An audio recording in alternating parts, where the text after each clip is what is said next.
Now, an area that I put myself in a position that forced me to grow was an area of martial arts, because I knew that in order for me to really understand the art, to really embody the art, I had to understand why it was developed. And the only way to understand it was not intellectually, it was an experience. So what I did as I stepped in the ring, I had to test the art. I had to find out what it really was able to do, what it was meant for. And I will tell you, it was a very uncomfortable position, because I put myself in that position. Doesn't mean it was comfortable. I put myself there and I knew it was going to be uncomfortable, but it was the most rewarding experience of my life.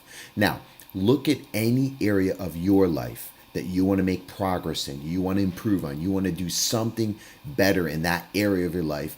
You got to find areas as it relates to your outcome that will put yourself in a position that will force you to grow. And when you do that, I promise you, it will initially be uncomfortable.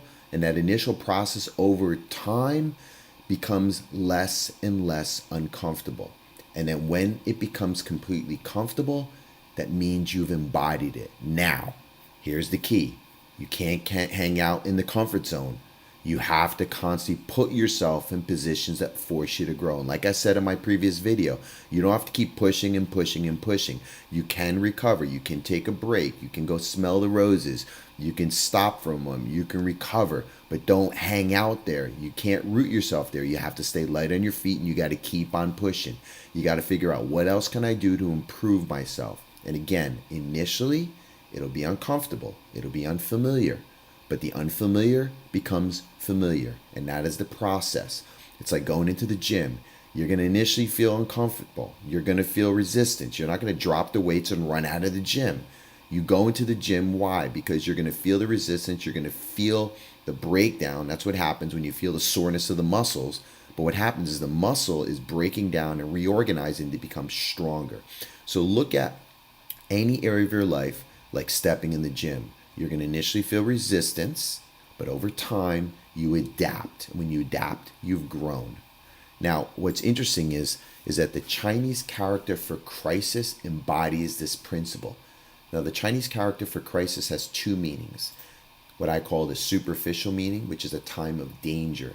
When I stepped in the ring, all I saw were kicks and punches. In life, you're going to see crisis. You're going to see demands. You're going to see challenges. You're going to see devastations. But I will tell you, if you stay on your outcome, in other words, why you stepped into that area that forced you to grow, that's uncomfortable, you constantly look for the bigger goal, the bigger picture, the bigger outcome, the bigger solution, which gets you into that second level of crisis, which is a time of opportunity.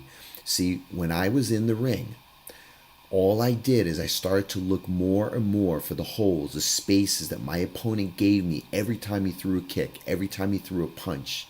And when I saw those holes and opportunities, those were my targets. In life, it's the same thing. Shift your focus and start focusing on your opportunities. Start focusing on the solutions. What does that look like? You start asking yourself, what can I learn from this? How can this make me stronger? Who has had the challenges that I'm having that has achieved the results that I want? Those are questions that are empowering questions that get you to the deeper meaning of crisis. Now, we have some help here.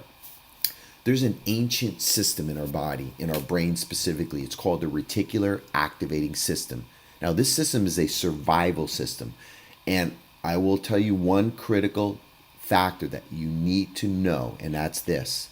If you don't focus on that deeper meaning of crisis, if you don't put your attention on the opportunities, the solutions, on higher level thinking, by default, you're going to look for what's wrong, what the problems are in life, what's the issues that are going on in life that are attacking you, those kicks and punches. And I'll tell you the reason why is simple. The reticular activating system is a survival system, and it's always looking for what's wrong. It's not meant to improve your life. It's meant to protect you, because what's wrong is danger to the body, and the reticular activating system wants to kick in and look for what's wrong and manage it. Next thing you know, you're putting out fires. So you have to be solution oriented. You have to be opportunity focused. You have to constantly ask questions that serve you to move you forward. You do that, and over time, the reticular activating system works for you not against you. How it works for you is because whatever you focus on the most, whatever is most important to you, the reticular activating system will bring into your awareness everything that relates or associates with that thing that's most important. So if you're always looking for problems, guess what you're going to see more of? Problems. If you're always looking for solutions, if you're always looking for outcomes, if you're always looking for ways to better yourself, guess what you're going to see more of? More ways to better yourself. This is the power of using this ancient survival system for your benefit.